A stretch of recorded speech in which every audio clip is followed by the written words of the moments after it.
வாக்குப்பதிவு இன்னைக்கு காலையில்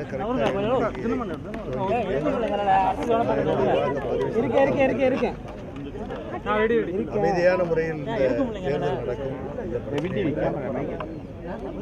சாயந்தரம் யார் வெற்றி பெறுவார் என்பதை அறிவிப்பார்கள்.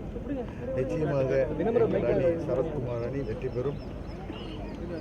ஏன்னா இதில் நல்லவர்கள், பண்புள்ளவர்கள், பொறுப்பாக உள்ளவர்கள் எல்லாரும் ஒன்றா சேர்ந்து தான் இந்த தேர்தலை சந்திக்கிறோம். தேர்தலுங்கிறது ஏன் வருது, எதுக்கு வருதுன்னா சொல்ல முடியாது.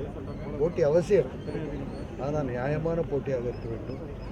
அதனால் நிச்சயமாக வெற்றி வாய்ப்பு சாயந்தரம் எல்லாருக்கும் தெரிஞ்சிடும். நன்றி. சிறப்பான ஏற்பாடு, அதாவது ரொம்ப தெளிவாக பண்ணியிருக்காங்க. பொது தேர்தல் கூட அப்படி இருக்காது. ஸோ அந்த அளவுக்கு ஒரு நடிகர் சங்க தேர்தலை இவ்வளவு அழகாக ஏற்பாடு செய்திருக்காங்கன்னா அது ஓய்வு பெற்ற நீதிபதி பத்மநாபன் தான் பெருமைசாலி.